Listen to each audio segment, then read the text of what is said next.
Olá, gente, muito bom dia. Hoje, dia 30 de junho, último domingo do mês, e nós estamos animados aí, aproximando-se o meio do mês. Nós estamos felizes porque Deus tem sido fiel, generoso, compassivo para conosco, tem nos derramado sua graça abundante. E já começando o programa de hoje, desejo saudá-los com paz perene no coração de vocês, paz segura, paz estável. E hoje nós estamos com a casa cheia, estamos com mais um participante aqui dessa roda de conversa. Quero começar com ele, saudando meu querido amigo Cláudio Silveira. Seja bem-vindo, querido pastor. Obrigado, Bispo Renato, pastor João, a Lodi que está aqui, todos os nossos amados... Nosso amigo Tabito, que está ali na gravação. E os nossos amados ouvintes aí, que tem nos acompanhado tanto na rádio quanto nas redes sociais, que está acompanhando esse programa. É uma honra estar de volta ao programa, dando uma palhinha aqui com a turma, aprendendo mais do que ensinando, né? Mas é um prazer, Bispo. Bom estar com vocês. Uma alegria. Querido pastor João, seja bem-vindo. Bom giorno. Muito bom dia, um dia de paz para todos nós. Amém. Bom dia a você que está ouvindo, dando essa alegria para a gente. Nós estamos fazendo esse programa por vocês. A gente está aqui sentado, como dizemos costumeiramente, que estamos aqui à disposição do Espírito Santo para trazer às nossas mentes, aos nossos lábios, aquilo que Ele quer dizer a você que está do outro lado nos ouvindo. Muito bem. Querida Lodi Nogueira. Bom dia. Bom dia, querida. Bom dia. A voz parece que ia falhar, né? Não tem problema. Mas tem não vai falhar. Uma aguinha, você não toma café, mas tem uma aguinha aí. Gente, é com muita alegria que nós estamos aqui nesse dia que, olha, o livro de Atos, capítulo 19. E hoje nós iremos dar continuidade a esse capítulo cheio de tanta revelação, de tantas coisas maravilhosas para aprendermos juntinhos aqui. E sempre pela 92.3, ok? É um livro histórico, mas cheio de detalhes preciosos para nós, né? Aprender com a história sempre é muito importante para a gente não cair nos mesmos erros que caíram nossos antepassados. E nós estamos agora, Lloyd, indo para o versículo 11 do capítulo 19. Isso. Falando das grandes mudanças que aquela comunidade estava sofrendo por causa da presença do Evangelho, por causa da presença da palavra viva que estava conduzindo a igreja naquele momento, né? Eu queria sugerir que a gente fosse logo direto ao texto, né, para o versículo 11 do capítulo 19. Então vamos. Os meus amigos aqui, meus pastores, estão todos preparados aí, né? Então vamos lá. Deus fez coisas poderosas e incomuns por meio de Paulo. A notícia se espalhou e as pessoas começaram a trazer peças de roupas, lenços, mantas e coisas semelhantes para que tocassem com elas Paulo e depois os doentes. Foi impressionante. Os doentes eram curados e restaurados. Alguns exorcistas judeus itinerantes estavam na cidade e tentaram fazer o que pensavam ser o jogo de Paulo. Mencionavam o nome do Senhor Jesus às vítimas de espíritos malignos, dizendo: domino você pelo Jesus pregado por Paulo. Os 7 filhos de um tal de Seva, sacerdote principal judeu, tentaram fazer isso com o homem e o espírito maligno respondeu: conheço Jesus e já ouvi falar de Paulo, mas quem são vocês? Então o possesso ficou enlouquecido, pulou sobre os exorcistas, que levaram uma boa surra e ficaram de roupa rasgada. Nus e sangrando, eles fugiram dali. o fato se tornou conhecido de toda Éfeso, entre judeus e gregos. Espalhou-se a convicção de que Deus estava por trás de tudo aquilo. A curiosidade a respeito de Paulo transformou-se em reverência pelo Senhor Jesus.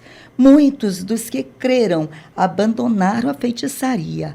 Magos e feiticeiras vieram com seus livros de feitiços e fizeram uma fogueira imensa com eles. O valor dos livros chegou a 50.000 moedas de prata.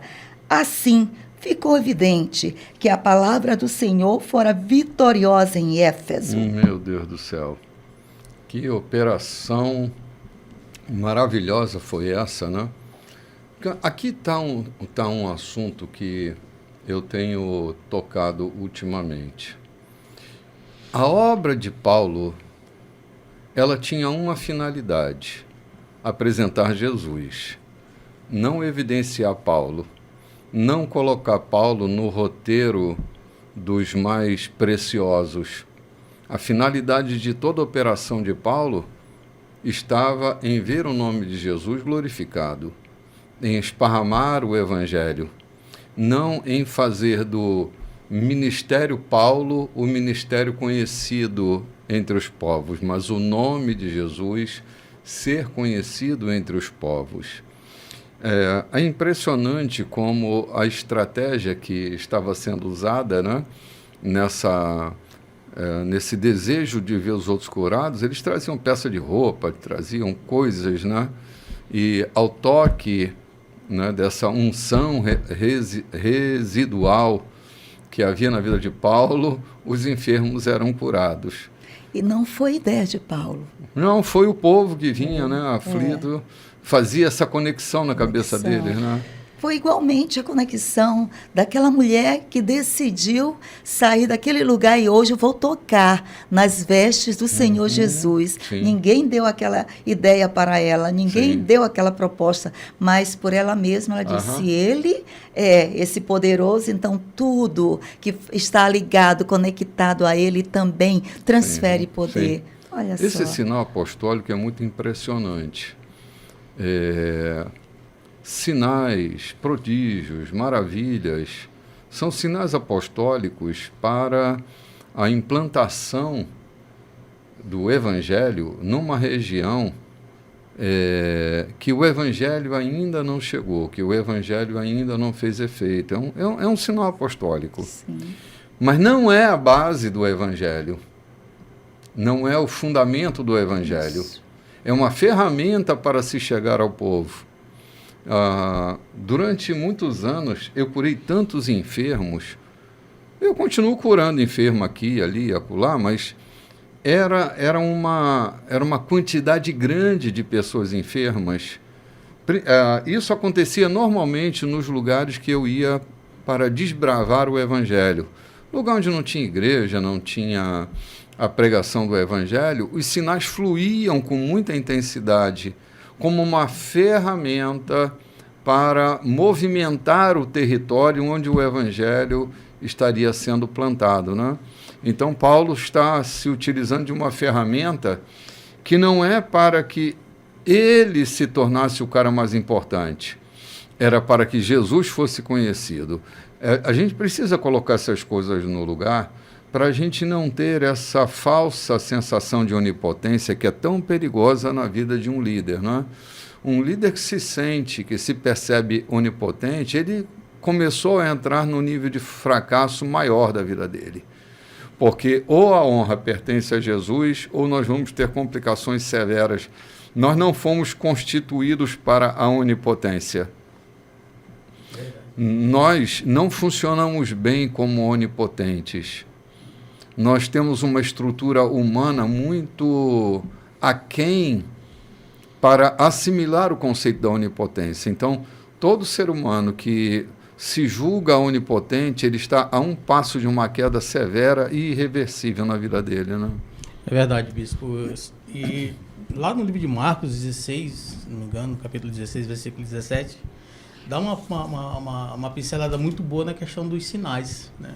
Que esses sinais acompanhariam aqueles que levassem essa mensagem do Evangelho. E uma fala muito boa sua a respeito do qual o nosso papel diante do Evangelho, tá? E qual o nosso dever e o nosso posicionamento perante ele. Se eu falar de onipotência, às vezes a gente cai muito nesse erro de acharmos que nós somos super crentes, super poderosos, porque fazemos milagres, porque... Não, mas não são sinais que acompanharão aqueles que pregam o Evangelho. Mas eu penso assim, nada vem... Tá, nós somos ferramentas na mão de Deus. É como a unção residual. A unção residual falada aqui no texto do versículo 11. Os lenços, você pegava os lenços de Paulo, passava em Paulo, levava lá e curava os doentes, a unção residual. O que não dá para fazer disso uma doutrina. O que não dá para fazer disso uma doutrina, né? Não tem como fazer disso uma doutrina. Eu não tenho como endeusar, né? O senhor falou, o senhor fez muito milagres, mas eu vou endeusar o bispo Renato porque ele fez muitos milagres?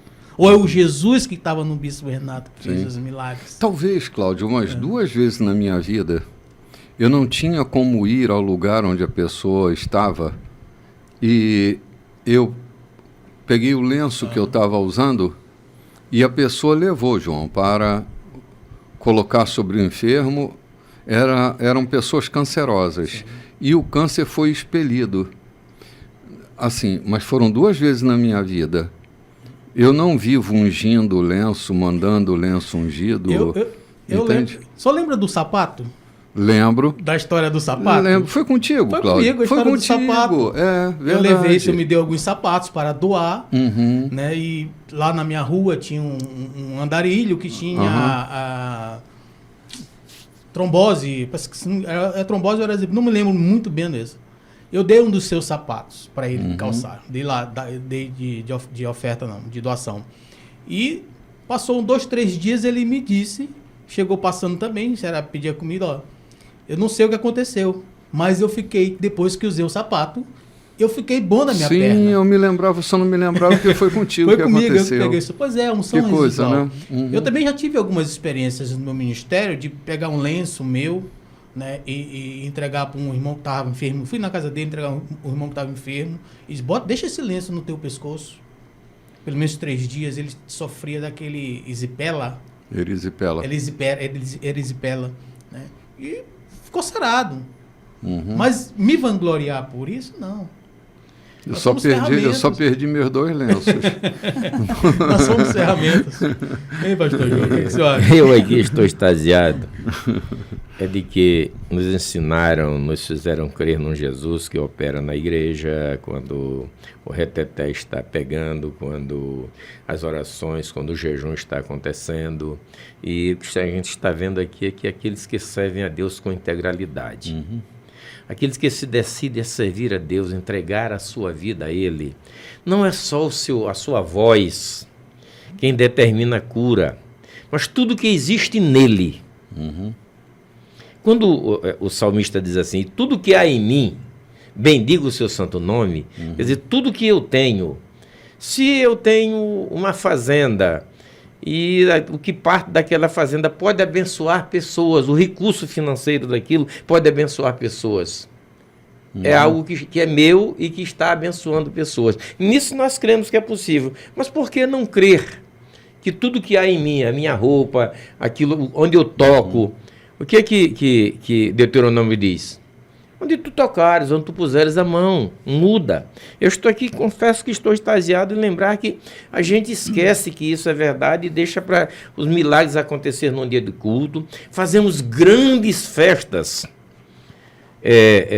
determinadas festas que acontecem, está para acontecer uma, para trazer um milagreiro para operar de forma espetaculosa para acontecer, quando nós temos o versículo 12 aqui dizendo que eles traziam o avental do enfermo, o lenço do enfermo, e ele ficava curado. Ouvir a voz, o som, o cheiro, qualquer coisa. Porque quem tem Cristo na vida não tem só dentro de si, mas em tudo que passa por ele. Em tudo que passa, no objeto que ele tem, que ele toca. Enfim, em tudo. Nas coisas que ele faz.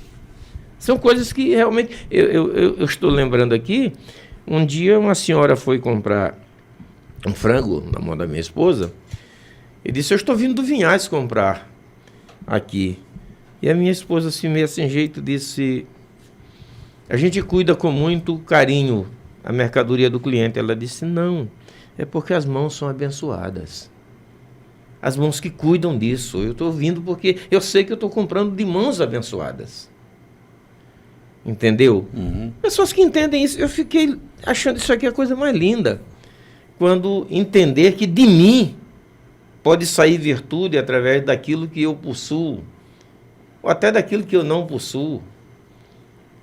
Eu contei para vocês aqui, desculpa a extensão, de um cidadão que estava com uma espingarda para matar, achei ele na beira da estrada com a espingarda para matar alguém que ia voltar e fez um desaforo para ele estava com a espingarda para matar. Eu parei com ele, conversei, e depois ele olhou para mim e disse, quem é você? Eu estou passando, disse, não, você é uma voz que passa cantando aqui toda sexta-feira, tarde da noite. Uhum. Ou seja, o som da tua voz provocou o quê? Sim. Mudança na vida daquele homem. Uhum. Isso aqui é lindo.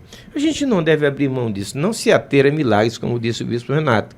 Não viver se atendo a milagres. Porque no domingo passado, o bispo Renato falou uma coisa. Não sei se foi no culto à noite ou se foi na escola da manhã. Quando ele disse que não cabe a nós brilharmos. Porque se a glória não for para Deus, e nós começarmos a brilhar, vai haver uma confusão, ninguém sabe para onde vai, né? Uhum. E eu fico lembrando que no interior, muitas vezes, quando surgiu um vagalume solo, na escuridão, a gente corria atrás para pegá-lo. Mas quando a gente estava numa colônia de vagalumes, a gente simplesmente parava e ficava olhando, porque não sabia para que lado ir. Uhum. Quando era um vagalume solo, a gente corria para tentar apanhá-lo, para ver, por curiosidade, quando o menino. Passava o rabo dele no Isso. lugar. Mas quando era uma colônia de vagalumes, a gente ficava sem saber para que lado pegar, e nem queria pegar. Então eu entendi isso quando o bispo disse, não, a nós não cabe a glória, porque se cada um de nós tentar trazer um pouco da glória que é devida a Deus, as pessoas não vão ter em quem fitar, não vão saber em quem acreditar, porque há tanta glória espalhada. Por isso que a glória só pertence a Ele. Sim. Então... Sim, eu dizia, João, desculpe se interromper aqui. É, com vontade. Eu dizia assim, que com fartura a gente lê na Escritura que toda glória, toda honra, todo louvor sejam dadas a Deus, né? Eu dizia que Deus não está em crise de identidade para exigir toda a glória para Ele. A questão é que, se toda a glória está nele, a gente não se perde.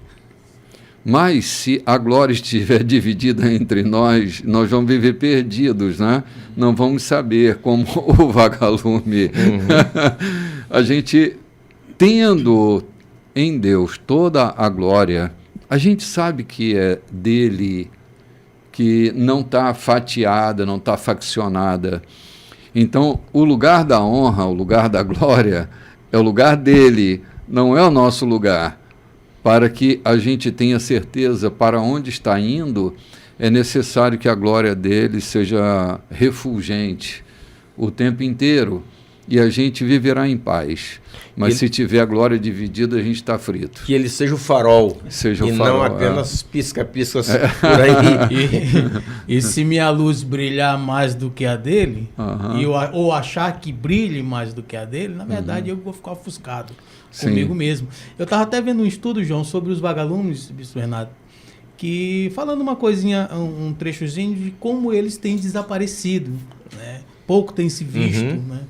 E eu até associo assim, como os crentes que brilham também têm desaparecido, poucos são os que têm brilhado e servido de referência para outros irem atrás, como João ia quando criança ou na fase adulta atrás daquele vagalume que brilhava, né? Então, quando nós brilhamos demais, imersos naquilo que, sabe, que eu acho que é de Deus, trazendo para nós essa glória, nós é que vamos nos ofuscar. A nossa própria ignorância, nossa própria soberba, por acharmos que talvez eu seja detentor de todo o poder e por isso... É que a gente não lida bem com a glória. Não né? lida bem com a glória.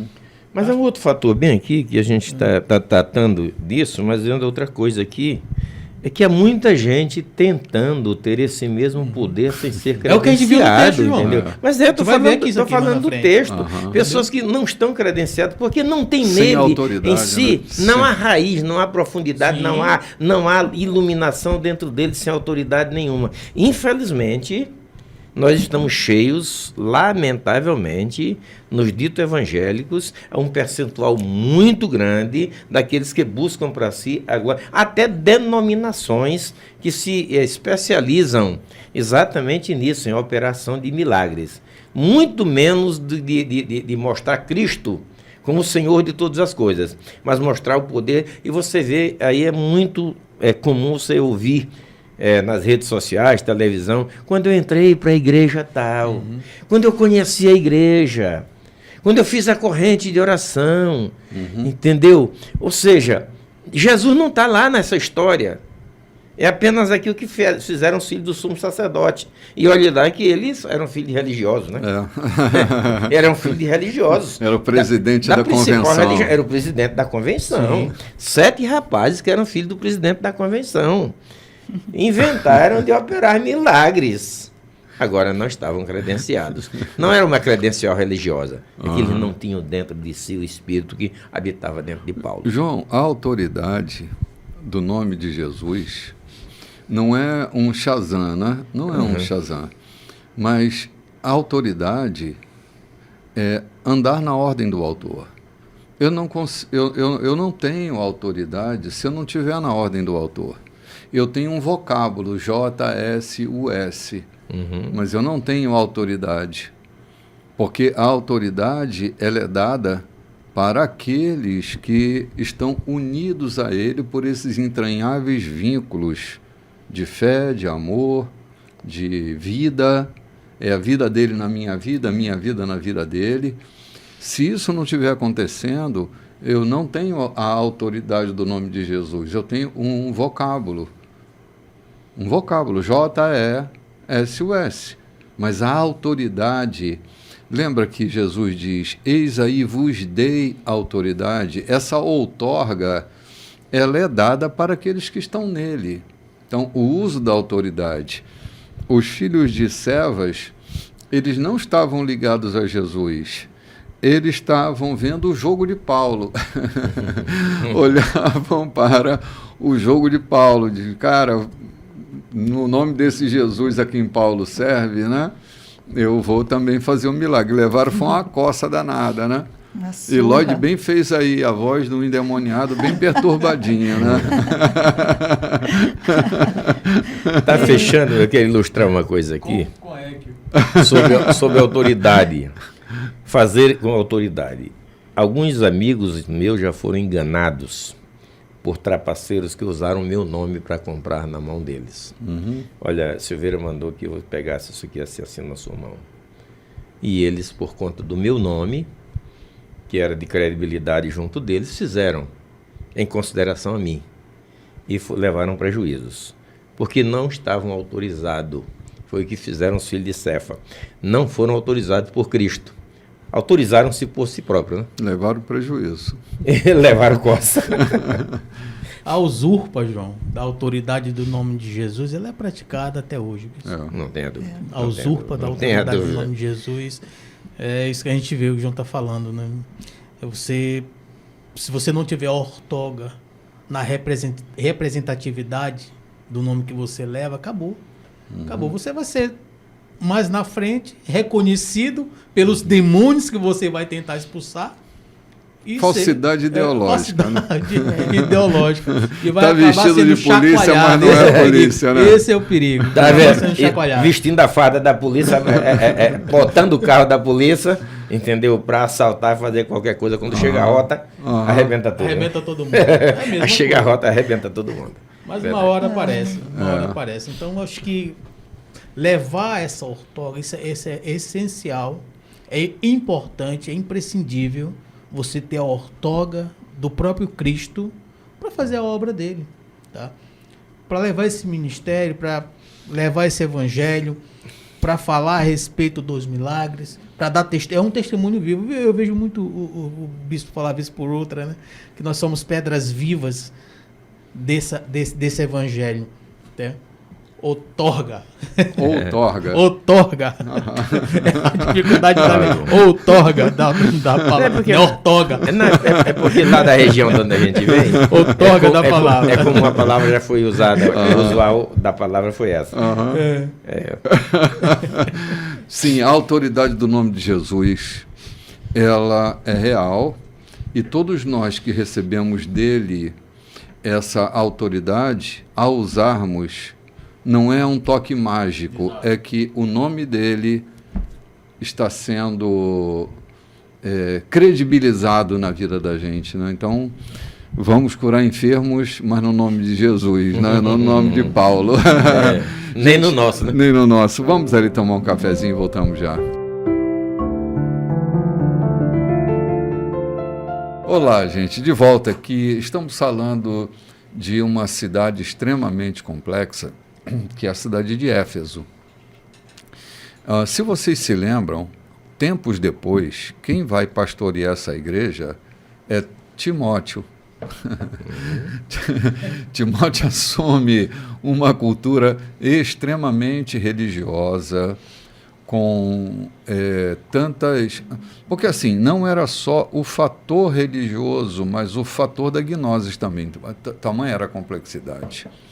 Era uma cidade de turismo religioso muito grande, por causa da Diana, ou da Artemis, né? Que era chamada de a Rainha dos Céus. Então, a complexidade da sociedade matriarcal, o matriarcado era muito forte na cidade de Éfeso. E Timóteo, ele é designado pela equipe apostólica para estar pastoreando essa igreja. Então, era um nível de complexidade muito grande para aquele jovem pastor, né? Estar dentro dessa cidade de muitas tensões. Ali tinha tantas culturas religiosas, né? Tantas culturas religiosas, e talvez fosse a segunda ou terceira cidade mais importante dessa conexão grega, né? Por causa dos livros. Olha a quantidade de livros que queimaram. Ali a região de Éfeso, ainda hoje, tem um orgulho enorme da biblioteca deles. Eles vendem como bugiganga, como é que chama? Lembranças, né? A biblioteca, a réplica da biblioteca, né? Tamanho era o orgulho, e ainda é o orgulho deles, que eles fazem esses artefatos para vender, né? Se não tivesse queimado aquela montanha de livro, não caberia dentro da biblioteca. Né? Olha a quantidade de dinheiro que foi queimada, a equiparação que eles estão fazendo aqui, né? Devem ter, de alguma forma. De prata, né? Tá doido, cara. Isso era uma equiparação que eles fizeram de um investimento brutal. E eles estavam ali com isso demonstrando a desconexão com toda a cultura de bruxaria que eles viviam naquela região. Ou seja, o evangelho... Era por isso que onde Paulo chegava havia uma confusão danada. A cidade se dividia em dois, era logo o que acontecia. A cidade era dividida em duas cidades, né? Os que criam em Cristo e os que não criam. Os que obtinham lucro, vantagem, porque era uma cidade turística. Então, o lucro desse turismo estava sendo abalado. Porque, assim... Imagina quantas pessoas iam a Éfeso para se submeterem a essa cultura religiosa, né? E a gente está falando de todo tipo de cultura religiosa, inclusive bruxarias, né?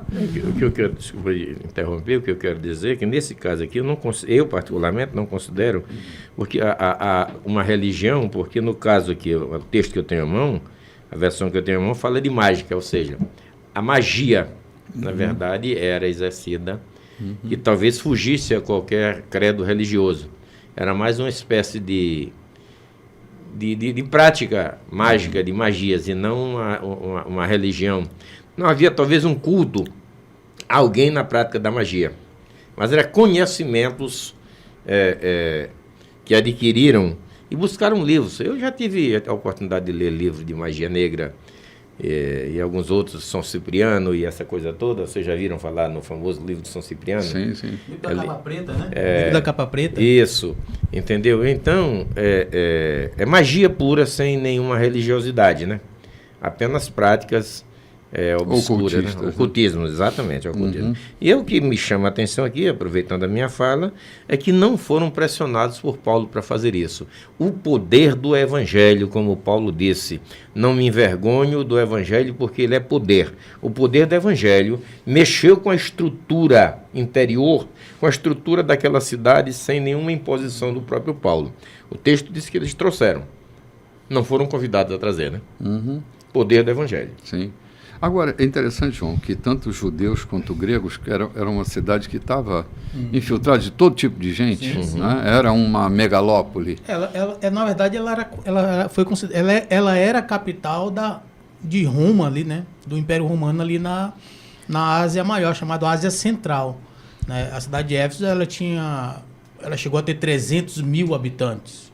Né? 300 mil habitantes. Para aquela época era uma megalópole. Megalópolis, né? A cidade vinha em todo lugar, como você falou, é um centro de conhecimento. Eu estava até discutindo com o pastor João agora há pouco, né? Pela quantidade de livros que foi queimada em termos de valores, quanto seria 50 mil moedas de prata no tempo de valores de hoje, e qual a quantidade de livros, né, de magia que foi queimado na época.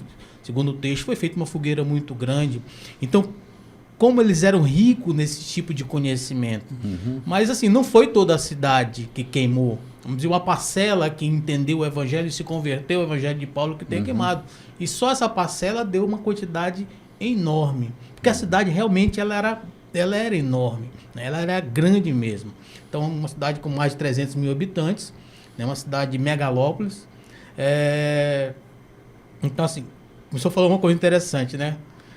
Onde Paulo chegava, ele dividia a cidade praticamente em dois, né? Ficavam os de Paulo e os outros dos outros que serviam outros deuses, outros senhores.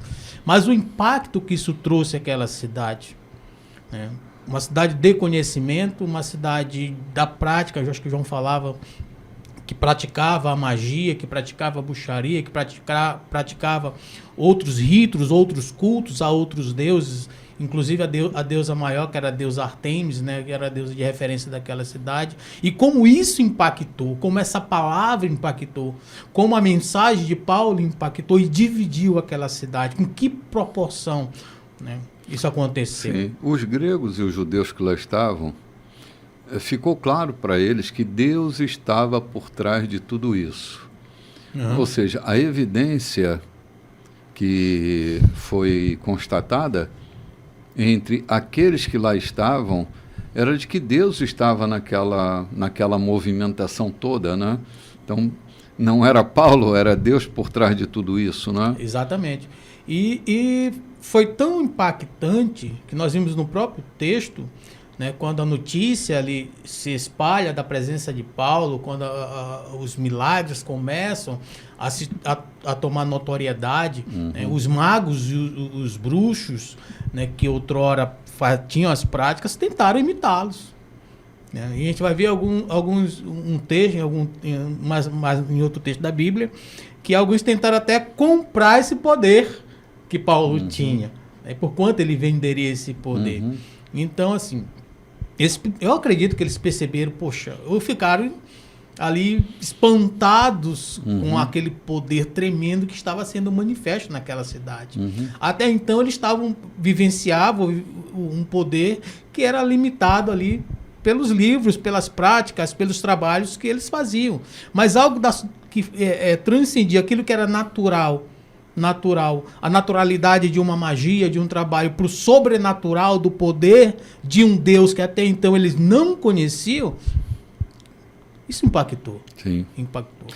É os sinais que falando, é impactante. Anos atrás, eu estava na cidade de Teresópolis, eu supervisionava uma igreja lá. E nós estávamos no meio de um encontro, e esse dia talvez tenha sido o dia que mais enfermos eu curei num dia só, num só lugar. Era impressionante o que acontecia. Quando uma senhora cega abriu os olhos, a gritaria que foi quando uma mulher corcunda ficou reta diante dos nossos olhos. A igreja foi um alvoroço dentro da igreja ao ver sinais como esses, né? Eu estou falando de 2 sinais que não são muito comuns de acontecer. O cego abriu o olho e uma corcunda fica reta. Mas foram inúmeras pessoas curadas. A igreja ficou empavorosa. Você imagina, e era uma igreja que deveria estar habituada em ver milagre acontecer. Você imagina entrando numa cidade onde a cultura era a cultura da magia, vendo Paulo curando os enfermos como estava curando naquela região, tu imagina o alvoroço que foi e a rendição das pessoas ao verem que não havia magia, não havia manipulação de ambiente, não havia hipnose, não havia o sequestro da consciência de ninguém, vendo o enfermo se levantando, né? Coxos, paralíticos, talvez, no texto não narra bem isso, mas talvez isso estivesse acontecendo naquele lugar. Imagina que movimentação, porque assim, a gente está falando de uma cidade de 300 mil pessoas, não é? 300 mil pessoas ainda é uma cidade relativamente pequena para os nossos dias. Exatamente, para os nossos dias de hoje. Para os nossos dias, sim. Mas tu imagina o buchicho provinciano, que uma cidade de 300 mil pessoas, a coisa corre muito rápido. Digamos, nós temos um Brasil, ou aliás um Maranhão, onde polos de agricultura chamam a atenção. Imperatriz, a região do sul do país. Qualquer coisa que acontecer com essa movimentação lá, é choque para o mundo inteiro. Era o que estava acontecendo em Éfeso. Qualquer coisa que acontecesse, porque aquilo representava a economia. Sim, gente de tudo quanto era lado. Qualquer ali, choque que ocorresse ali, era o mundo inteiro que tinha o abalo. O mundo inteiro sofria, porque convergia de todos os lados, né? E era o momento da economia.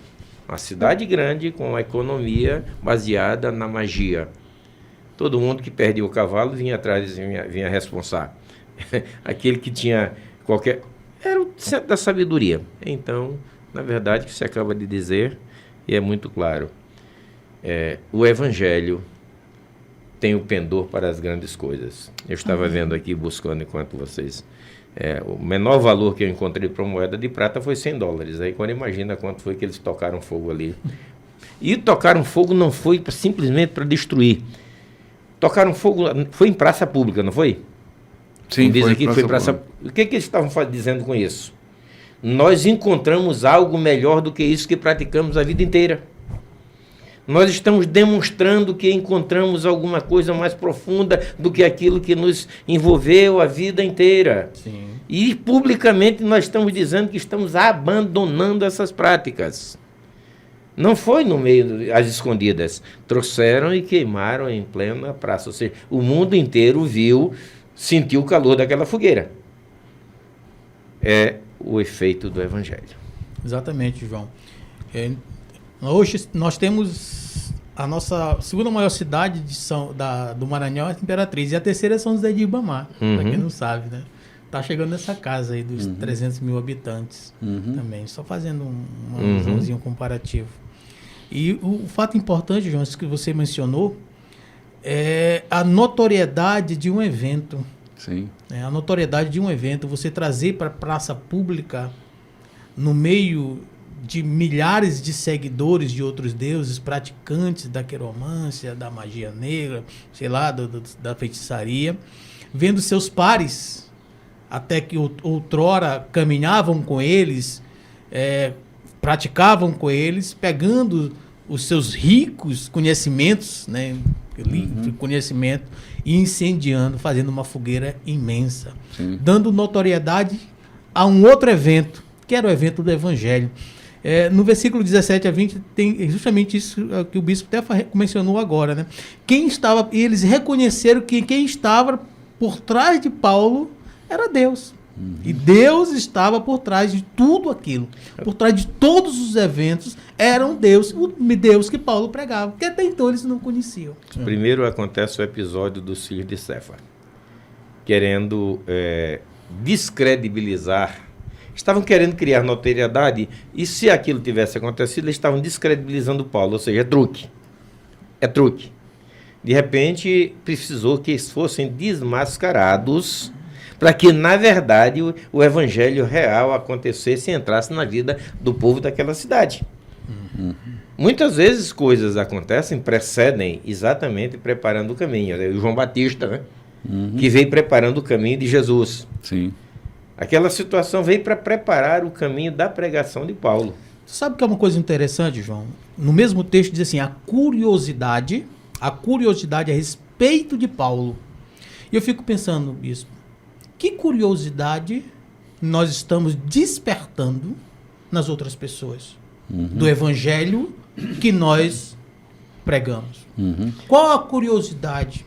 O que fazemos, o que estamos fazendo para tornar Cristo atraente? Para tornar Cristo atraente. E fala que o texto fala isso. A curiosidade a respeito de Paulo transformou-se em reverência pelo Senhor Jesus Cristo. Sim. O que eu tenho feito para atrair outras pessoas para essa reverência a Jesus? Que curiosidade eu tenho despertado no meio de uma sociedade contemporânea que a cada dia que passa ela se torna mais fria para esse tipo de evento, para esse tipo de reconhecimento. Sim. Qual o meu papel? Sim. Cara, para submeter uma fortuna dessa à fogueira, o impacto foi muito grande.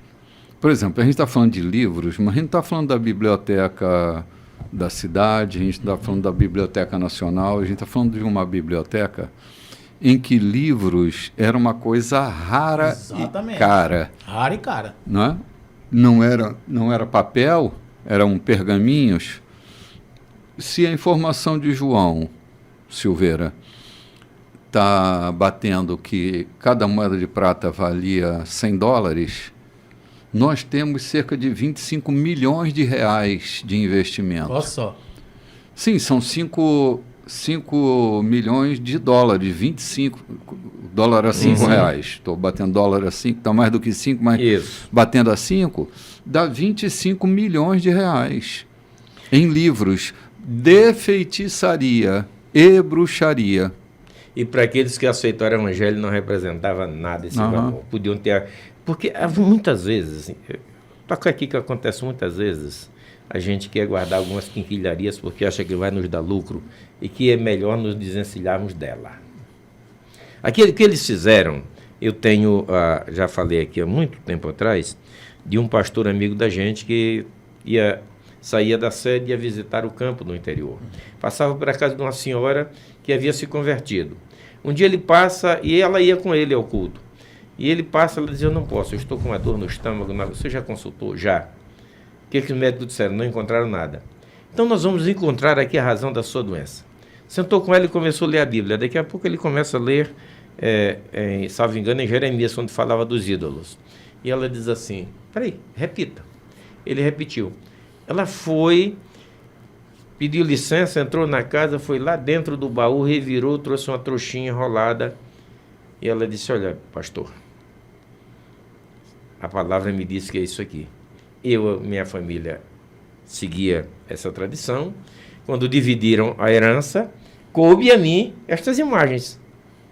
Eu tinha um oratório. Eles estavam lá no oratório.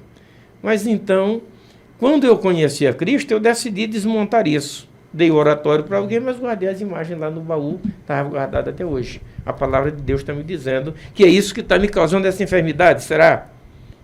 O que é que nós vamos fazer? Eles vamos queimar. Fizeram uma fogueira, começaram a cantar e a queimar. Quando terminaram, ela disse, eu estou pronta para ir para o culto.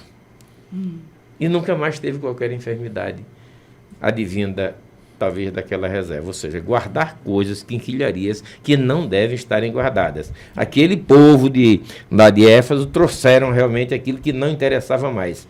Havia uma mudança de vida, houve uma mudança de comportamento. Houve uma mudança de entendimento houve uma mudança de economia. Não interessa como é que nós vamos nos virar agora, mas entendemos que isso aqui estava errado, o que estávamos fazendo, e vamos acabar com isso. E deve ser essa a prática de todo que segue a Cristo. Eu acho interessante, João, só pensando um pouco mais alto, né? Foi um povo que abriu mão de toda uma literatura, que eles tinham, né? Livro, do conhecimento. E voltando uma frase muito que o Bispo Renato fala. A partir daquele momento, eles mesmos se tornaram os livros. Eles mesmos se tornaram as epístolas, as pedras vivas, né? O conhecimento vivo, que eram seus testemunhos, né?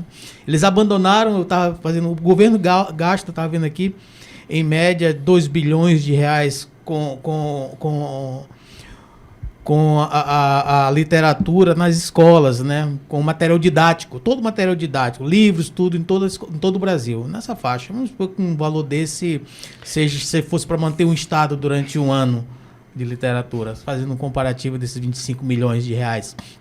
Mas o que eles abandonaram e no que eles se transformaram a partir dali? Eles não precisavam mais de livros. Foi um recado que mandaram para o mundo inteiro, cara. Basta. É engodo. Vamos sair disso. A fumaça que subiu daquela fogueira foi um recado tão intenso, tão grande, que a gente não pode mencionar ou mensurar. Sim. Não dá para mensurar. O recado mandado pela queima daqueles livros para o mundo inteiro, aquela fumaça que subia, fazia diferença, ou seja, o mundo inteiro está vendo o que está acontecendo em Éfeso. Mudança. E a igreja de Éfeso tornou-se uma das maiores igrejas da Ásia, né? Falou, o Império Romano estava ali, era a capital da Ásia. Intelectual, né? Intelectual estava todo ali, gente do mundo inteiro, do mundo antigo, transitava por Éfeso. A questão do recado foi justamente esse, né? Eles viram o movimento, os que saíram dali levaram o testemunho desse Deus. Daquele Deus que havia impactado uma cidade, havia dividido uma cidade, havia mudado o curso e o percurso de uma cidade, ou então de metade dela talvez. Tá? Mas o testemunho que eles levaram para outros povos, já talvez preparando o caminho para as outras viagens que seguiriam a partir dali, foi impactante. Tanto que a fama de Paulo começou a percorrer. Né? Mas o importante do texto também, trazendo, né, não só de Paulo, mas dos Deus que estava por trás de Paulo. Tá? Isso, mensuravelmente, acho que não teve valor comparativo com aquela quantidade de livros ali. Como é que fecha o versículo 20? Que a palavra do Senhor fora vitoriosa em Éfeso. Crescia poderosamente e prevalecia. Não dá para pregarmos o evangelho acanhado. Não dá para termos medo, não precisa ser arrogante, mas não dá para termos medo de nos apresentarmos como servo de Jesus.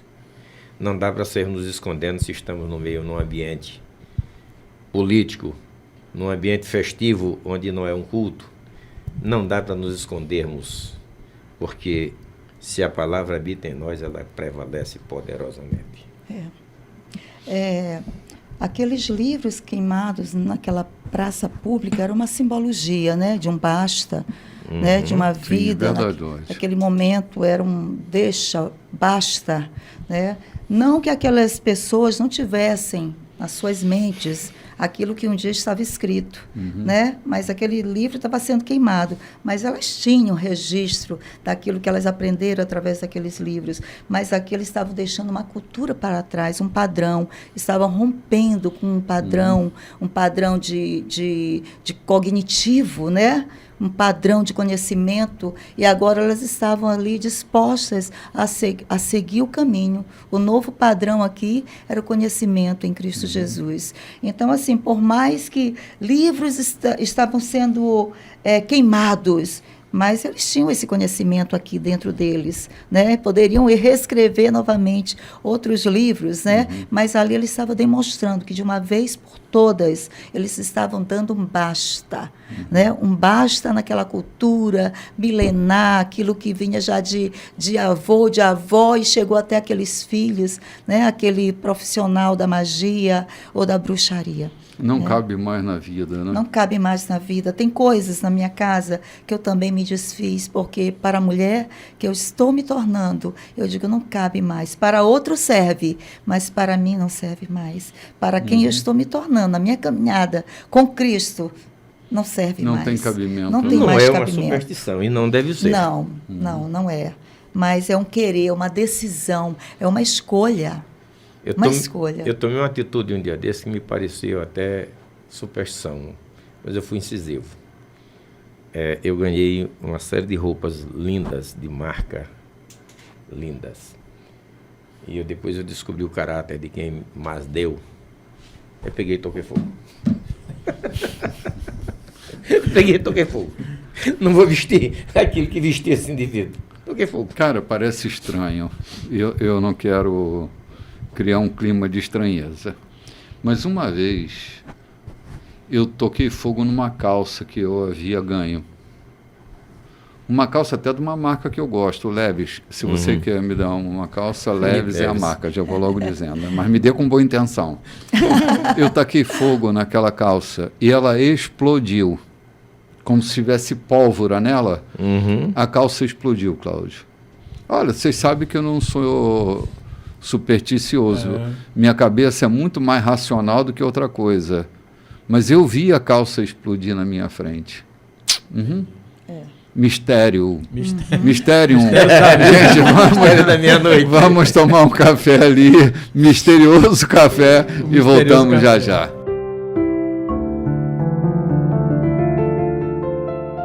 Olá, gente, estamos de volta. Esse é o terceiro bloco da nossa programação. E nós estamos aqui nesse Mafuá em Éfeso, né? Essa tensão produzida. E já estamos no versículo 21, né, Loide? Isso. Depois disso, Paulo decidiu que era tempo de ir para as províncias da Macedônia e da Acaia e de lá para Jerusalém. Ele disse: vou para Roma, preciso ir para lá.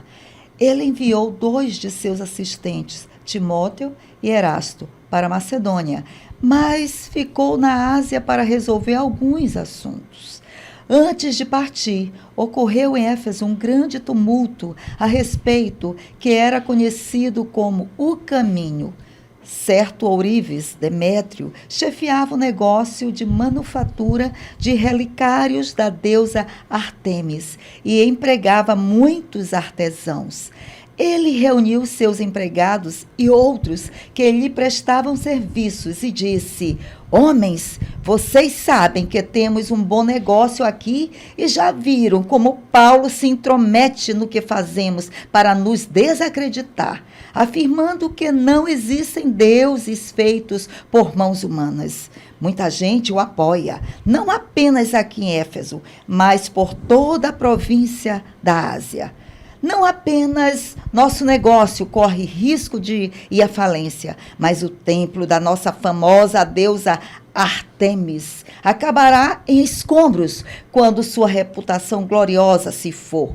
Não se trata de um assunto local. O mundo inteiro adora nossa Ártemis. A multidão perdeu a cabeça. Correram à rua gritando: salve, grande Ártemis dos Efésios! Grande Ártemis dos Efésios. Eles puseram a cidade inteira em polvorosa, correram ao estádio e agarraram 2 dos companheiros de Paulo, os macedônios Gaio e Aristarco. Paulo queria ir também, mas os discípulos não deixaram. Alguns líderes religiosos de destaque da cidade, simpáticos a Paulo, concordaram. Não se aproxime daquela multidão de jeito nenhum. Alguns deles gritavam uma coisa, outros gritavam outra. Muitos nem tinham ideia do que estava acontecendo ou por que estavam ali. Enquanto os judeus empurraram Alexandre para que ficasse à frente do povo e assumisse o controle, diferentes facções reivindicavam sua liderança. Ele os repreendeu e os fez calar, gesticulando energicamente. Mas no momento em que Alexandre abriu a boca, perceberam que ele era judeu e gritaram: Grande Artemis! Grande Artemis dos Efésios! Grande Artemis dos Efésios! E gritavam por 2 horas.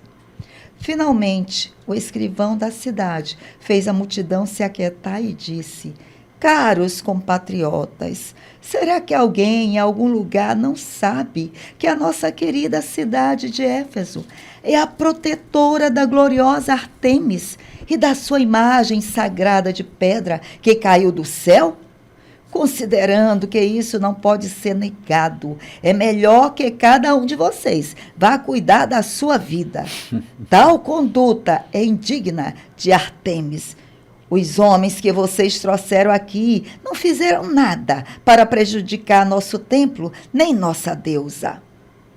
Se Demétrio e sua associação de artesãos têm alguma queixa, poderão apresentá-la no tribunal e fazer as acusações que quiserem.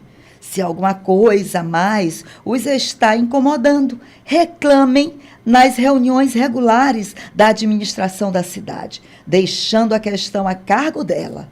Não há desculpas para o que aconteceu hoje, pois puseram a cidade em risco. Lembrem-se de que Roma não vê os agitadores com bons olhos. Com isso, o povo se dispersou. Caramba. O sindicato ficou apavorado, né? E muito.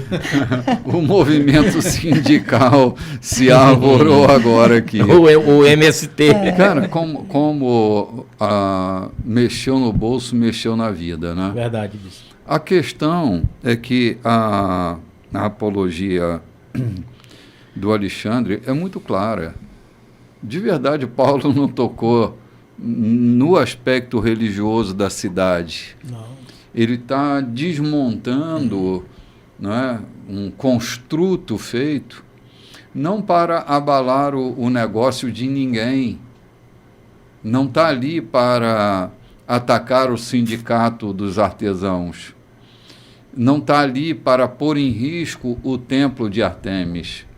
Ele está ali para anunciar o evangelho. Isso. E não está implicando com a religião de ninguém. Alexandre foi muito sábio, muito habilidoso para pôr essa comunidade em paz novamente, né? Bispo, isso foi tão significativo, essa intervenção, que na verdade não afetou o comércio deles. Tanto que essa grande loja... Era o medo de se afetar, né? Mas não afetou. Tanto que essa grande loja de artigos religiosos da cidade de Éfeso, ela só foi destruída no ano 262 depois de Cristo. Tá? Foi quando ela foi destruída pelo Império Romano. Queimou toda a cidade, queimou a loja também. Então Efésios foi destruída ali. Olha, quantidade de tempo depois que foi afetado o comércio, destruíram o templo de Artemis, ou deusa Diana, e lá por volta do ano de 600 e alguma coisa, eles reconstruíram depois a cidade de Éfeso, e no ano 600 alguma coisa teve um grande terremoto que realmente, aí daí jogou a cidade nas ruínas que é hoje. O comércio não foi afetado. O medo deles foi desnecessário para aquela época. Sim, o comércio continua até hoje. E continua até hoje, né? Que há relíquias lá, que sim, vende as relíquiazinhas lá vende, da imagem, lá da arquitetura da biblioteca. Eu ganhei uma réplica da biblioteca. Eu acho que eu vi alguma vez lá na minha sala tem uma réplica. Isso, eu já vi essa réplicazinha lá. Então não houve esse afeto. O que aconteceu realmente foi uma temerosidade, uma coisa que o senhor acabou de falar aqui. Uma temerosidade na perca da questão financeira. Vai afetar os nossos negócios. Tu estás falando de uma coisa que eu passei a vida inteira acreditando. Quem tinha dinheiro podia mandar ou era superior. Essas pessoas estavam com o dinheiro, então se julgavam superiores. Eles estavam com a renda. portanto achavam que podiam mandar na cidade. Então, Paulo, sendo um cidadão, mesmo um judeu, um cidadão romano, devia ser tratado como coisa de segunda categoria, né? Ainda hoje, no meio religioso, no meio político, no meio social, no meio econômico, quem tem o poder, quem tem o dinheiro acha que pode mandar. Lei do engano. Não é assim. De repente aparece um escrivão com uma sábia dissertação, com um discurso, palavra de ordem, né? Um discurso muito pertinente, e eu entendo que Deus tem as suas reservas, né? Aqui não se diz que esse cidadão era um cristão que tivesse se convertido ao evangelho, mas entra com um discurso tão pertinente para livrar a cidade, inclusive livrar a cidade da fúria de Roma. Lembra o que ele diz? Roma não vê com bons olhos os agitadores, e o que vocês estão fazendo aqui é agitação. Nós vamos nos dar mal, estar em maus lençóis com o governo de Roma, criando tumultos.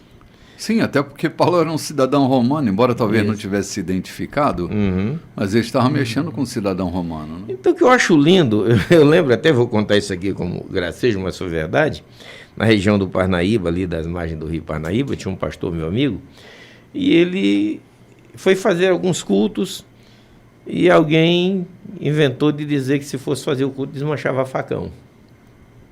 Ele marcou um culto na margem do rio, um povoado, mas sob o pretexto de que o culto ia ser desmanchado a facão. Cedo, quando ele senta ali, faz muitos anos, chega um cidadão e diz: pastor, eu quero ser crente. Um facão de lado. Meu irmão, pare e ouça a mensagem, depois você se manifesta junto com os outros que viram a Cristo. Não, eu quero ser crente agora. Então, tá bom, eu vou orar por ti. O pastor orou por ele, ele botou o facão ali de lado, da perna da cadeira, sentou ali e ficou esperando o culto acontecer. Quando terminou o culto, ele disse: pastor, não quero mais ser crente, não. Tá ficando doido, cara. Tu chega aqui antes do culto querendo ser crente, agora tá dizendo: não quero mais, não. Por que você fez isso? É porque eu soube que uns canalhas disseram que ia desmanchar teu culto aqui à base do facão. E eu, como crente, eu já tinha razão para torar ele no facão. Para torar ele no facão. Eu quis ser crente só para bandalhar com eles aqui no facão, mas eles não vieram. Eu não quero mais. Então, há sempre aqueles que estão ali a serviço de Deus, mesmo não prestando o culto verdadeiro a Ele. A importância deste homem... A gente tem que escrever um livro aí dessas peripécias. Né? A importância deste homem, deste escrivão, no teatro de Éfeso foi muito grande para a cidade, para o evangelho, para o que estava acontecendo. Ele dissipou muita coisa ali com essa atitude dele. Sim, era um povo revoltoso, né? Ele disse: se alguém tem alguma queixa, faça isso oficialmente, não façam tumultuem. Acabou. É porque o Império, João, à época, como Roma era um império dominante, então, assim, as cidades que o Império via como prósperas, como polos, ele investia. Tanto que na época foi uma das poucas cidades na época do Império que os judeus que eram associados, que eram co-participantes, conseguiram construir uma sinagoga. Foram poucas as cidades onde tinha uma sinagoga judaica construída nessa época, entendeu? Você viu a influência que eles tinham. Mas como Roma, o império dominante, não aceitava tumulto, o que aconteceu? O próprio Império Romano destruiu a cidade algumas centenas de anos depois. Né? Algumas centenas. Ou seja, a cidade ela foi estipulada como cidade de província romana lá pelo ano de 130, 133 depois de Cristo. Né? Foi intitulada como província romana. 100 anos depois, ela foi destruída pelo próprio Império Romano. Né? Então, aqui, assim, eu vejo as pessoas que contribuíam para apaziguar a população, para impedir que esse Império Romano visse aquela cidade como uma cidade problema, uma ameaça para como uma ameaça para eles, poxa, tá? Essas pessoas trabalhavam em prol da estabilidade daquela cidade. Foi o que aconteceu. Paulo chegou, pregou, fez os milagres, dividiu, tumultuou. Sim. Tumultuou. O comércio, né, que falou, a grande empresa, né, de comércio que existia na época, que era a empresa dos utensílios, das lembrancinhas, dos deuses, da deusa Artemis ou da deusa Diana, se sentiu ameaçada. Sim. Era quem produzia a renda da cidade, sim, quem financiava. Tá? E quando o senhor falou uma coisa interessante, quando você se imagina que isso vai ser colocado em risco e as suas economias vai ser ameaçado, e incita, na verdade, que eu vejo ali também uma incitação por parte dos empregados para que repreendessem, para que reprimissem. E uma coisa muito interessante, que é uma frase que eu vi que o senhor usa, né, bispo?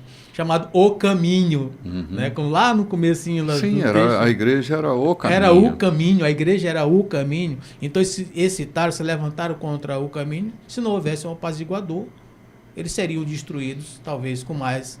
bem mais antes do que na época, a história, eles foram destruídos. Então, assim, existem pessoas que realmente são pontos chaves para apaziguar situações. Quando Jesus está para ser crucificado, sim, a alegação, porque assim, os romanos não tinham nada contra ele. Pilatos não tinha nada contra Jesus, não houve um processo legal com cabalidade. Pilatos estava tão apavorado que a mulher dele, ela tem um sonho e manda notícia para ele: olha, não faça nada com esse cara não, eu tive um sonho com esse justo e não se meta nessa questão. Pilatos está apavorado. Aí os religiosos incitam, dizendo: cara, se você não fizer nada, você vai se tornar inimigo de César, porque esse cara diz que ele é senhor. Ele vai se tornar inimigo você vai se tornar inimigo de César. Aí ele vai e devolve essa questão dizendo: ó, temos aqui Barrabás, temos aqui Jesus, vocês escolham. E o povo, incitado pela articulação dos religiosos, né, eles escolhem Barrabás para soltar e afirmam crucificar a Jesus. Né? Então você vê que essa história da influência de Roma, como se tornar inimigo de Roma, se tornar inimigo de César, uma cidade de alvoroço é problemática, né? Então Pôncio Pilatos lava as mãos e deixa Jesus ser crucificado. O argumento do Alexandre aqui é um argumento muito pontual e muito assertivo, porque ele desarticula uma possibilidade de uma guerra contra Roma, né, onde a cidade ia ser invadida por Roma e destruída por Roma. Então ele gera paz por causa do medo, da Pax Romana. Né? A Pax Romana era a paz pela espada, era paz pela violência, pela força. Né? Então era paz, não era paz, era uma paz baseada no medo. Eles estão cheios de medo e baixam a bola, né? E bem, aqui tem uma conclusão que nós podemos concluir disso, é que o Evangelho não vem para tumultuar cidade, nem vida, nem casa de ninguém. Há sempre alguém ali para fazer entender. O Evangelho não é... Paulo não estava ali para criar confusão. É tanto que já foi dito aqui pelo bispo Renato, que Paulo não conspirou contra a deusa Diana, Paulo não falou, não reclamou da bruxaria que estava acontecendo. Não, ele não tocou em nada disso. Ele simplesmente pregou o Evangelho, né? Como diz um certo pregador, que o Evangelho não precisa que ninguém o defenda, basta que o solte, é como o leão, né? Então, Paulo soltou o Evangelho na cidade. O medo deles foi legitimado por Paulo ter falado que o Deus, né, não é feito por mãos humanas. Pronto, eles só... De tudo que Paulo falou, o que eles captaram, absorveram, foi aquilo que interessava a eles, né? Os artesãos absorveram aquilo que interessava a eles. Os ourives também, aquilo que interessavam a eles. E pronto, e ali o medo se legitimou. Pronto. E outra coisa também, Lloyd, assim, nenhum império ou nenhum imperador quer se sentir ameaçado por ninguém, por nada, ou quer ter o seu domínio, o seu governo ameaçado. Ninguém. Trazendo para a nossa realidade, né, isso funciona também dentro do que vivemos hoje, bispo. Falando de uma fala que o pastor João falou agora, né? A questão do evangelho, né? Que o evangelho não é de paz, que o evangelho... Mas quando você prega a verdade, você vai causar divisão. É impossível você não causar divisão.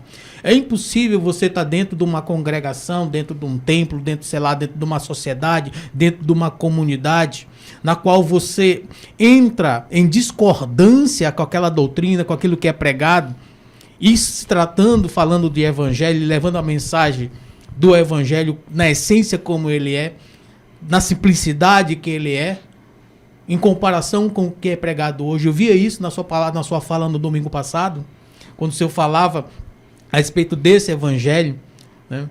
E trazendo essa simplicidade para os dias de hoje. O senhor falava da igreja, né? Da igreja contemporânea, né? Quem realmente, o que era a igreja, se realmente se falava de Cristo na igreja hoje, se a igreja realmente tinha Jesus Cristo.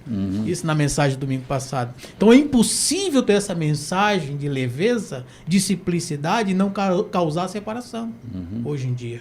É impossível, porque nenhum império, isso para os bons entendedores, nenhum império quer se sentir ameaçado. Entende? Nós não queremos, né, Cláudio? Exato. Aquela ambivalência da natureza humana, do amódio, né? Se me faz bem, eu amo, se me faz mal, eu odeio. Isso percorre não só as instituições, mas percorre o próprio ser humano. Então, assim, me sinto ameaçado, eu vou me posicionar de uma maneira. Não me sinto ameaçado, o próprio mercado, a própria economia é assim. Se a economia se sente ameaçada, os juros aumentam. Se a economia não se sente ameaçada, os juros caem. Porque é a relação de confiança que eu tenho no processo, né? Então, se o processo me deixa confiante, eu tenho um ritmo leve. Mas se o processo me deixa desconfianças, né?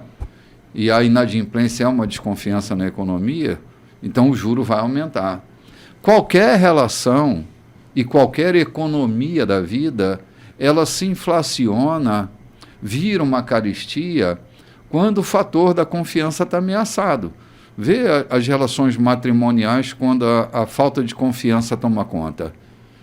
Bota-se chip no carro para vigiar o movimento do carro, contrata-se detetive para vigiar a pessoa, há uma hiperinflação, né? As irritações, os medos, isso tudo é hiperinflação da economia psíquica quando a falta de confiança se estabelece.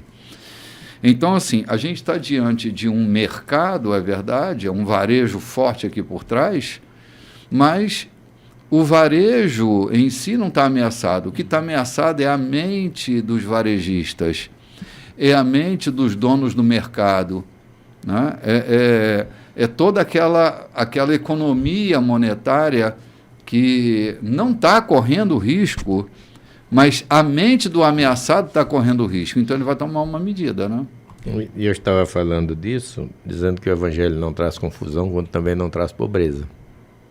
Pelo contrário, o evangelho tem um pendor para as grandes coisas. Eu estava celebrando com alguns amigos, mesmo à distância, o centenário do evangelho da fé pentecostal chegado na Baixada, e como preservou e como deu dignidade àquela comunidade. O evangelho, o poder do evangelho. Ele não ele não entra em um lugar para gerar confusão ou medo ou desconforto ou pobreza.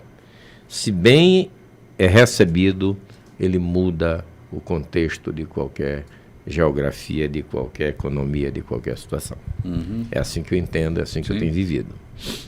Verdade, João. Verdade, está falando aí. Não é a questão da pobreza, que o evangelho por si só ele já é rico, ele já enriquece. Não há uma desoneração, né, na questão do conhecimento. Não tem como existir isso. Eu tenho aprendido, graças a Deus, que quanto mais você se aprofunda no evangelho, mais você sente a necessidade de entender e buscar os conhecimentos necessários para embasá-lo.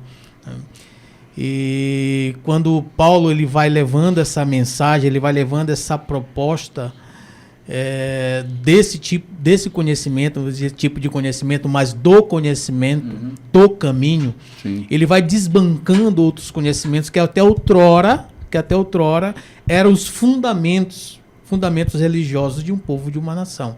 Né? Fundamentos que embasavam o comércio, que embasavam a cultura, que embasavam a ideologia, que embasavam as suas crenças.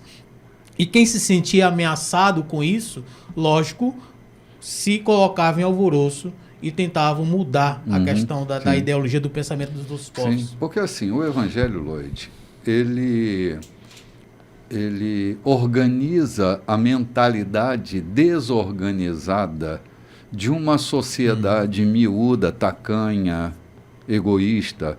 O Evangelho organiza a mentalidade, coloca as coisas no seu devido lugar. Isso. Por isso ele enriquece. Ele não é exatamente da economia monetária, ele é da economia psíquica, porque ele vai corrigir, endireitar, vai curar a mentalidade. É isso. Porque lembra que Paulo, escrevendo aos Romanos, que ele usa a figura de Jesus como o primeiro da fila de uma família de filhos semelhantes a ele? Sim, é o modelo perfeito. É o modelo perfeito. Essa mistura, né, do Cristo, né, que é o próprio Evangelho, né, o próprio Evangelho, a própria mensagem é o Cristo. Quando eu me debruço sobre o Verbo vivo, ele vai corrigir a minha mentalidade que foi fragmentada pelas economias desta vida. Por isso que o Evangelho é capaz de enriquecer uma comunidade e até enriquece monetariamente. Porque se eu estou organizado mentalmente, o próximo passo será a organização das minhas outras economias. Isso mesmo. Oh, coisa linda. A gente vai ali tomar um café e volta já já. Olá, gente, de volta para o quarto bloco da nossa programação. Nós estamos aí prestes a entrar na Macedônia, né, professor João? A coisa está andando. Mas antes de ir para a Macedônia, me deixa fazer o convite para os nossos ouvintes. Vamos lá, antes que a gente vá para a Macedônia. O nosso culto de ceia no próximo domingo. Isso, é. Que bom tê-los com a gente. Primeiro domingo de julho. É muito agradável ver você aqui sorrindo, participando da ceia do Senhor, celebrando com a gente esse ato que simboliza a nossa salvação, o que é, na verdade, o ato que trouxe a nós a redenção, né? Então nós queremos convidar você, traga a sua família, participe com a gente. E se você não puder, por força maior, estar com a gente no domingo, prepare em sua casa, chame a sua família, prepare o seu vinho, o seu suco, o seu pão e ceie com a gente no momento que a gente estiver ceando, que não há nada de anormal fazer isso na sua casa. Beleza? Então, o convite está feito. Ok, vamos lá avançando então, dona Lloyd. Vamos, capítulo 20, meu bispo. 20, vamos lá. Capítulo 20. Paulo queria ir para Jerusalém, não queria demorar, né, para chegar no tempo para a Páscoa, mas só que ele pregou demais. Ele pregou mais de meia-noite. Vamos lá. Com a situação normalizada, Paulo reuniu os discípulos e os incentivou a ficar firmes naquela boa obra em Éfeso. Despedindo-se deles, foi para a Macedônia. Viajou pelo país, indo de uma reunião para outra, sempre encorajando, animando e despertando neles uma nova esperança. Depois foi para a Grécia e ficou 3 meses ali. Quando estava para embarcar para a Síria, os judeus armaram um complô contra ele. Assim, decidiu ir por terra pela Macedônia e os despistou. Seus companheiros de viagem eram Sópatro, filho de Pirro, de Bereia, Aristarco e Secundo, ambos tessalonicenses, Gaio, de Derbe, Timóteo, os 2 discípulos da Ásia Ocidental, Tíquico e Trófimo. Eles foram na frente e esperaram por nós em Troade, Aqui é interessante, bispo, porque aqui já é Lucas falando. Eles esperaram por nós em Troade. Interessante. Já está inserido na missão. Aqui, justamente. Então, vou ler novamente. Eles foram na frente e esperaram por nós em Troade. Enquanto isso, ficamos em Filipos para a semana da Páscoa e depois embarcamos. 5 dias depois, estávamos outra vez em Troade e ficamos lá uma semana. Encontramos-nos no domingo para o culto e a celebração da ceia do Senhor. Paulo falou à comunidade. Nossos planos era sair de manhã bem cedo, mas Paulo falou muito, até depois da meia-noite. Estávamos reunidos no andar superior, bem iluminado. Um jovem chamado Eutico estava sentado numa janela. Como a palavra de Paulo se prolongou, Eutico dormiu e caiu da janela do 3º andar. Quando foram socorrê-lo, ele estava morto. Paulo desceu também e sacudiu o jovem, dizendo: nada de choro, ainda há vida nele. Disse isso e subiu para servir a ceia do Senhor. Continuou a falar a respeito da fé até a madrugada. Encerrada a reunião, Paulo tomou seu caminho. O rapaz, vivo, foi com o pessoal da comunidade, que estava muito feliz. Enquanto isso, o resto de nós embarcou no navio e navegou até Assos, onde planejávamos encontrar Paulo. Ele queria pregar ali e já havia feito os preparativos. Tudo ocorreu conforme o plano. Nós o encontramos em Assos e o trouxemos a bordo. Dali, navegamos até Mitilene. No dia seguinte, passamos por Quios e Samos. E um dia depois, finalmente, aportamos em Mileto. Paulo havia decidido evitar Éfeso para não ficar na província da Ásia. Ele tinha pressa, pois queria chegar a Jerusalém para a festa de Pentecostes. Ok. Cara, só esclarecendo melhor o que você falou sobre Lucas, já estava aqui, é que Lucas é o escritor do livro de Atos dos Apóstolos, né? Mas até o capítulo 19, ele está escrevendo uma história que ele ouviu, possivelmente Paulo ou seus outros companheiros, falarem sobre o movimento. Já no versículo 20, no capítulo 20, ele já faz parte da missão. Então, ele vai escrever a experiência que ele mesmo experimentou, né? O movimento dele dentro da história, não mais ele narrando a história que ouvira de outros, mas ele está dentro da história contando a sua própria experiência nesse movimento, né? O cuidado de Paulo em estar se movimentando para certificar as igrejas, para confirmar as igrejas, para dar substância às igrejas que foram se formando, e Lucas vai traçar isso com muita precisão. Eu li recentemente um artigo de um historiador que ele era ateu, e ele se converte ao ler o livro de Atos dos Apóstolos, porque ele achava que era impossível tanta precisão nos dados da geografia, da história, daqueles que estavam governando a cidade naquele momento. Era tanta precisão nos dados que ele se interessa pela leitura de Atos dos Apóstolos e começa uma conversão ao Evangelho a partir da leitura. Porque Lucas é esse cara muito minucioso, né? Analítico, né? Detalhista. O médico que ele torna isso na profissão de médico, isso deve fazer uma diferença muito grande, né? Interferências cirúrgicas, não é? Né? Muito grande atender esses pacientes, né? Prestando atenção, com cuidado, com zelo nesses clientes, nesses pacientes. E ele traz isso para cá, né? Ele também aqui tem momentos que ele identifica para nós o que Paulo está sentindo, né? né, no percurso da viagem.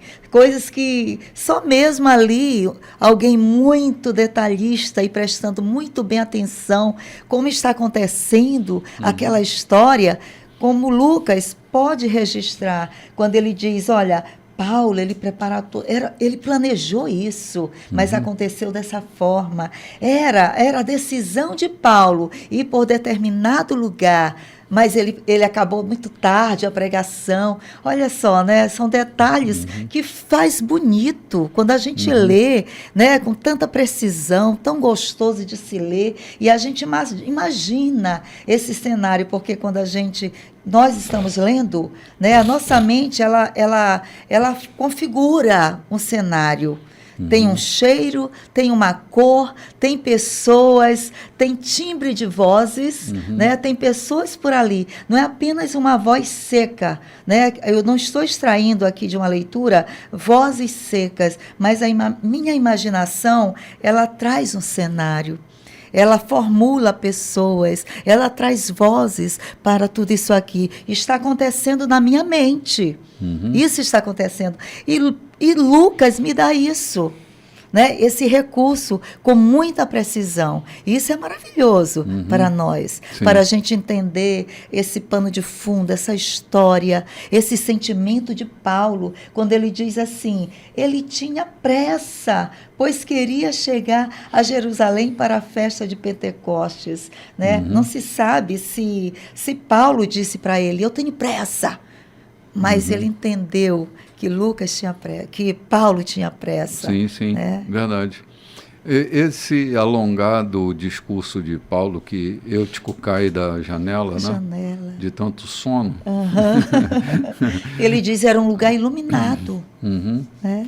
Sim, mas mesmo assim o sono chegou, e não era falta de unção na palavra de Paulo, não era, porque a gente associa, tipo assim, que unção, a essa movimentação elétrica da igreja, né?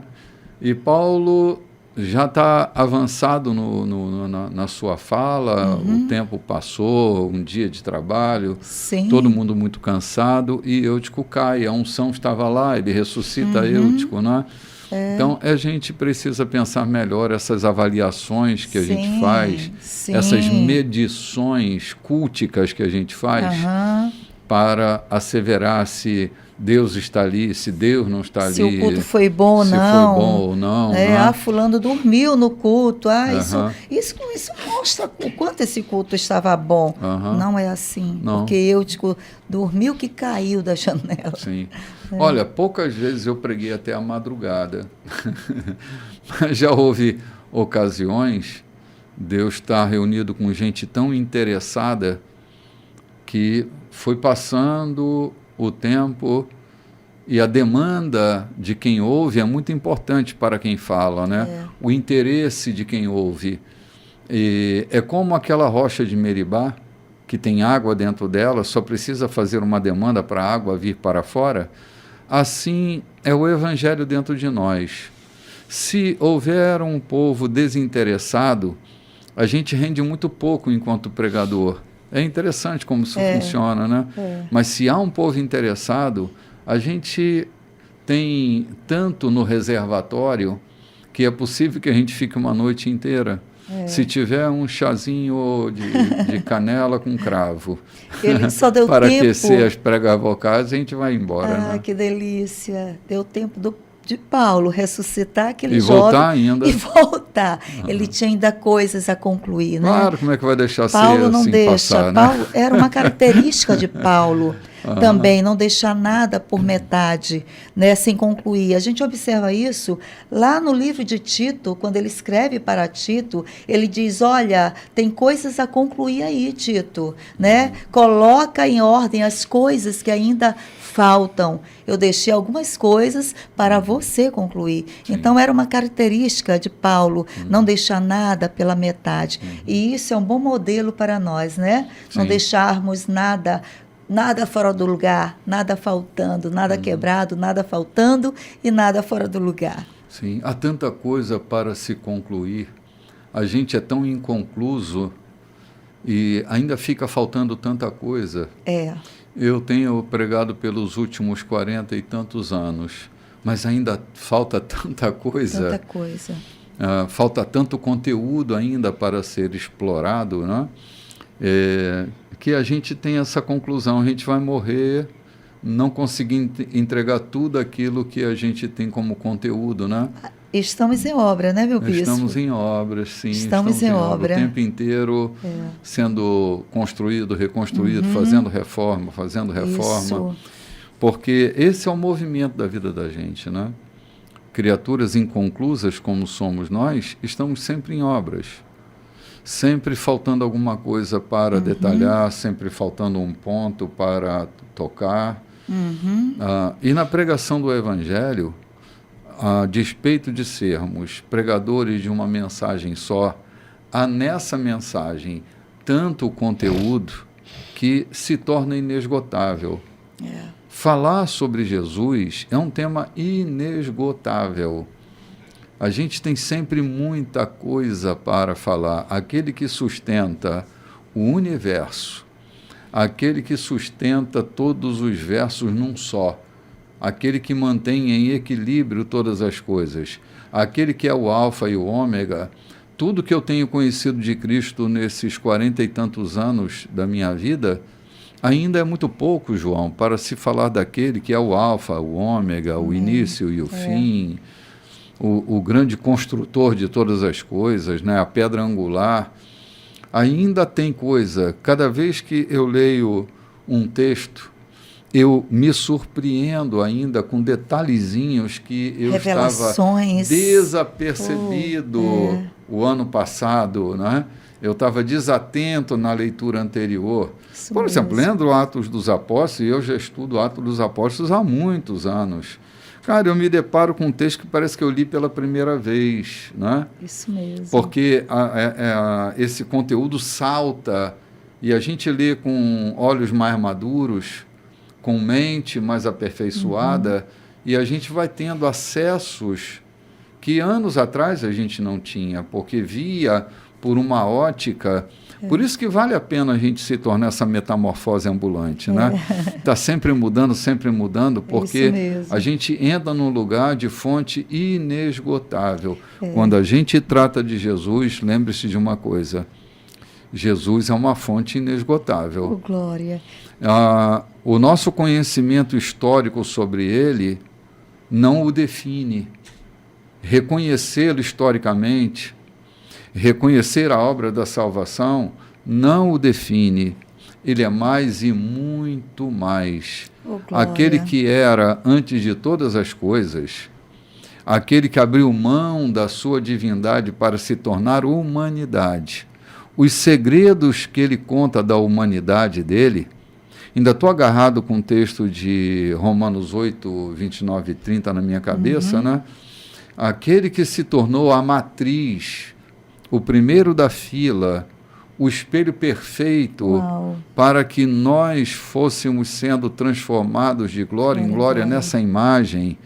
Aquele que nos predestinou para sermos como ele, tem tantos segredos para contar ainda na vida. Amém. Eu vou morrer e não vou prescrutá-lo. Glória a Deus. Bom, nem tenho essa pretensão, na verdade, mas eu sempre me alegro com cada novo conhecimento que eu tenho de um detalhe dele, de uma fala dele, de uma interferência dele, não é? Amém. Isso sempre me empolga demais da conta.